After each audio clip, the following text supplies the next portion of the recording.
स्वस्ति पन्थामनुचरेम सूर्ये चन्द्रमसाय विव पुनरिददिताग्नता जानता संगमे मही।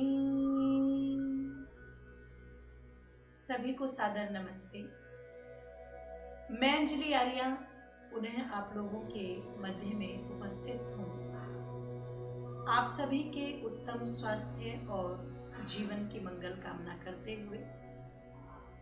और आइए आज इस विषय के साथ मैं आप लोगों के बीच में उपस्थित हुई हूँ कि आर्य समाज की आवश्यकता क्यों।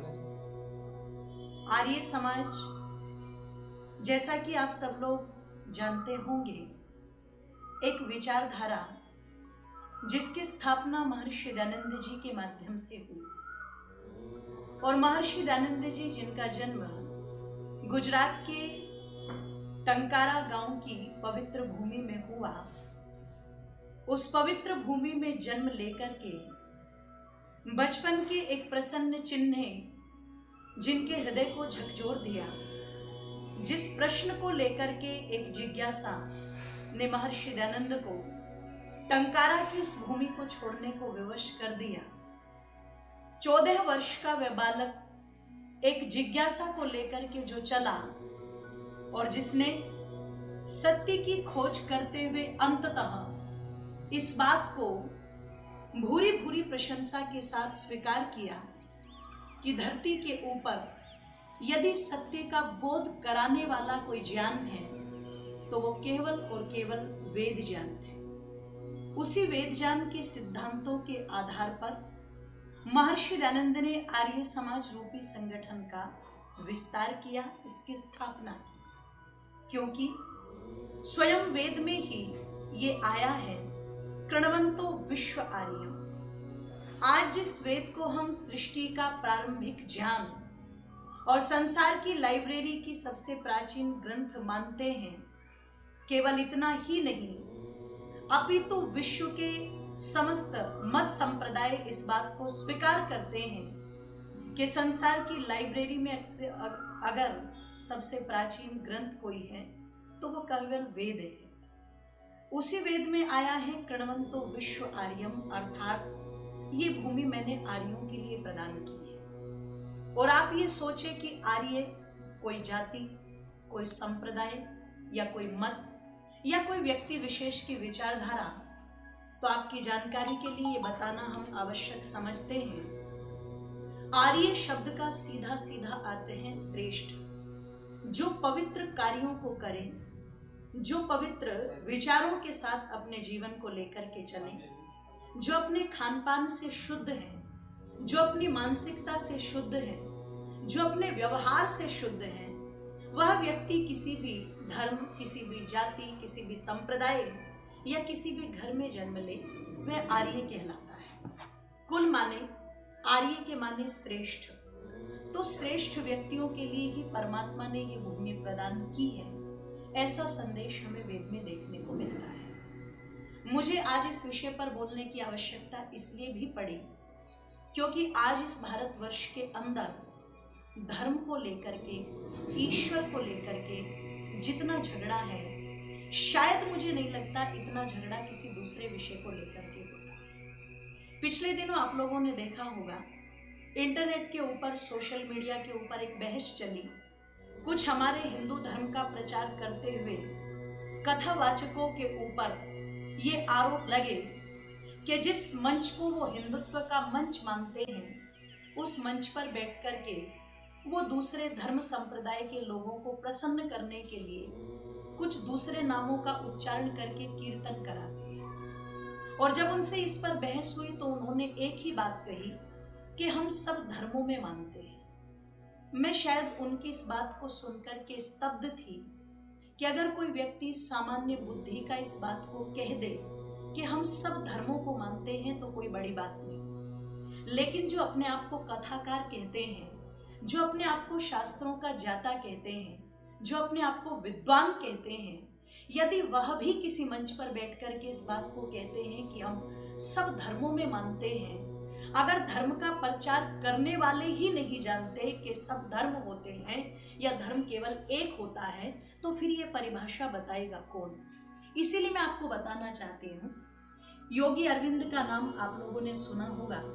एक बार योगी अरविंद ने एक घोषणा की थी लगभग आज से 70 वर्ष पहले, और वो घोषणा क्या की थी कि भारतवर्ष के अंदर जो अपने आप को हिंदू कहता है, ये अपनी ही गलतियों के कारण, अपनी ही भूलों के कारण एक दिन उस दुर्गति को प्राप्त होगा कि इसको अपने अस्तित्व को बचाने के लिए 3 कारणों का सहारा लेना पड़ेगा। और वो 3 कारण कौन से हैं?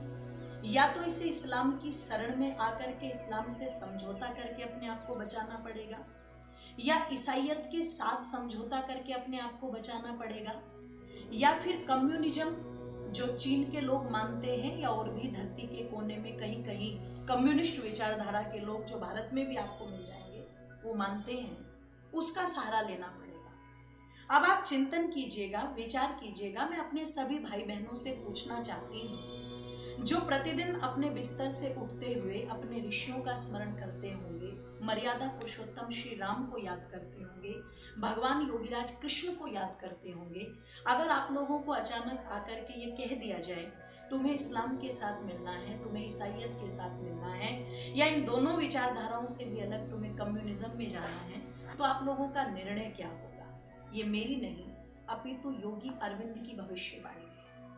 अगर मैं आपसे ही पूछ लूं कि क्या आप इसके लिए तैयार हैं, अगर आप लोग कहें कि नहीं हम इसके लिए बिल्कुल तैयार नहीं हैं, तो सोचो ये हिंदू धर्म का अस्तित्व बचेगा तो बचेगा कैसे? क्योंकि मत संप्रदाय अनेक हो सकते हैं, लेकिन धर्म ईश्वर की व्यवस्था है।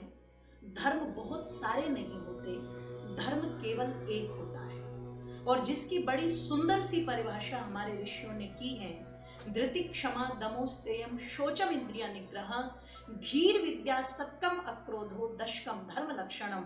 अर्थात जहां पर ये धैर्य होगा, जहां पर सत्य होगा, जहां पर व्यक्ति के अंदर शीलता होगी, जहां पर व्यक्ति क्रोधी नहीं है, जहां पर व्यक्ति के अंदर अपराध की कोई भावना नहीं है, इस प्रकार के जो आंतरिक लक्षण हैं, उन्हीं से व्यक्ति के धार्मिक होने की पहचान होती है।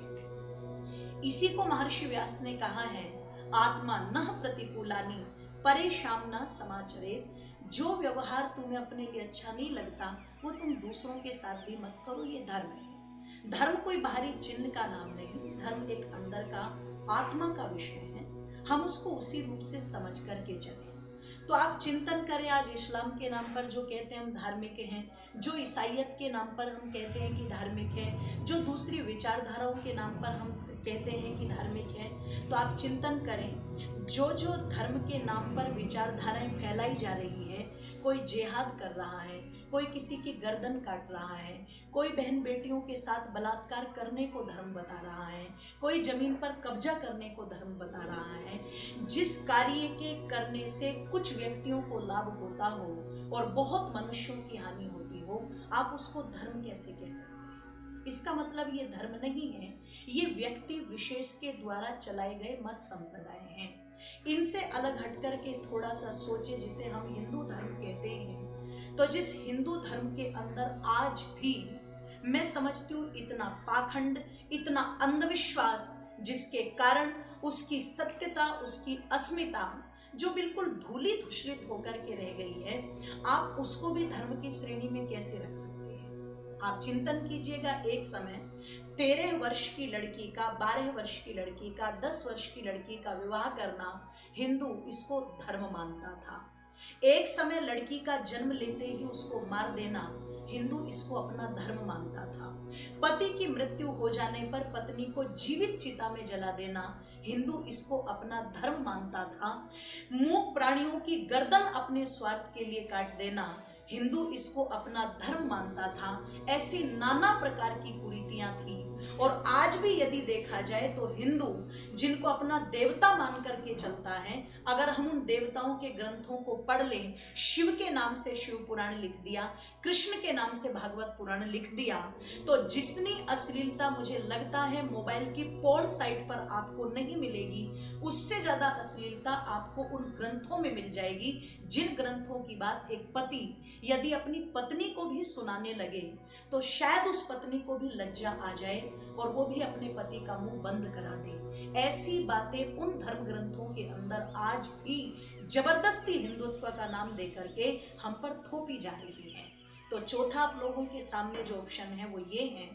अब आप विचार करें कि आप उधर जाएं, और यदि आप इन 4 प्रकार की विचारधाराओं से बचना चाहते हैं तो उसका शुद्धिकरण, उसकी यथार्थता अगर आप लोग देखना चाहते हैं तो एक बार मेरे कहने से आर्य समाज रूपी संगठन के पास आकर के देखें। किसी शायर ने कहा था, नजदीक आओगे तो हमको ठीक पाओगे, नजदीक आओगे तो हमको ठीक पाओगे, ये दूरियां तो यूं ही दूरियां ही बढ़ाती है।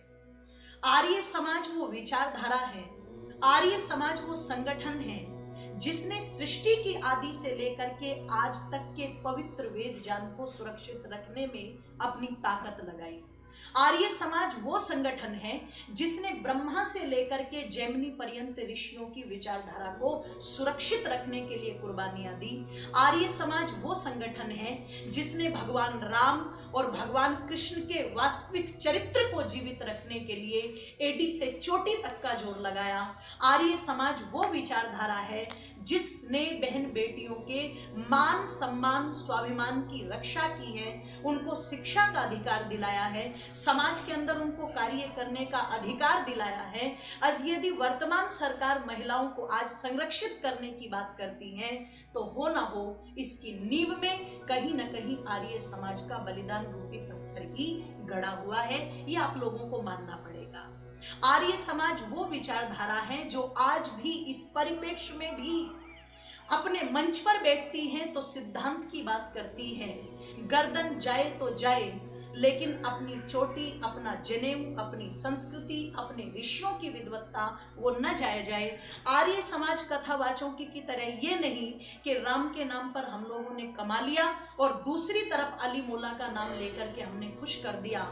आर्य समाज आज भी एक ईश्वरवाद की बात करता है, एक ईश्वर, एक धर्म, एक विचारधारा, एक सिद्धांत, एक भाषा, एक धर्म ग्रंथ हमारा होना चाहिए, क्योंकि वेद भी कहता है एक सद विप्रा बहुधा वदंती। इस संपूर्ण संसार में जिस परमात्मा के माध्यम से ये चक्र घूम रहा है वो परमात्मा एक है। विद्वान ज्ञानी लोग उसको बहुत नामों से जानते हैं। वो परमात्मा यदि एक है तो उस परमात्मा द्वारा प्रदत्त जो धर्म है वो भी एक ही है।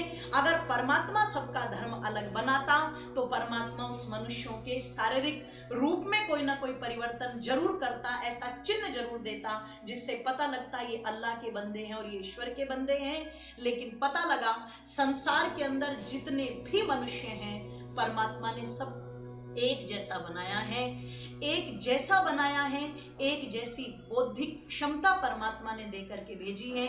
लेकिन कौन उसका उपयोग उन्नति की तरफ करेगा, कौन उसका उपयोग अवनति की तरफ करेगा, कर्म करने की ये स्वतंत्रता परमात्मा ने जो मनुष्य को दी थी, शायद उसी स्वतंत्रता का गलत फायदा उठा करके परमात्मा की व्यवस्था को आज इस मनुष्य ने, मैं समझती हूँ, शायद तितर भीतर कर दिया, जिसका परिणाम ये देखने को मिल रहा है कि लोग कहते हैं हम सब धर्मों का सम्मान करते हैं। बंधुओं, धर्म सब नहीं होते, धर्म केवल एक होता है, वह है सत्य सनातन वैदिक धर्म। यदि विस्तार में आप जानना चाहते हैं तो मेरा सभी से निवेदन है, एक बार आर्य समाज को आप अच्छी तरह से जानें, स्वाध्याय करें, विद्वानों से संपर्क करें। उंगलियां उठाने वाले बहुत उंगलियां उठाते हैं, कारण आर्य समाज सत्य का प्रचार करता है, जिससे अंधविश्वास के चूल्हा चलाने वाले लोगों को परेशानी होती है। इसी कारण से आर्य समाज का विरोध समाज में रहता है। लेकिन नजदीक आकर के देखोगे तो निश्चित सत्यता को पाओगे। इन्हीं शब्दों के साथ सबका धन्यवाद। इति ओम शांति।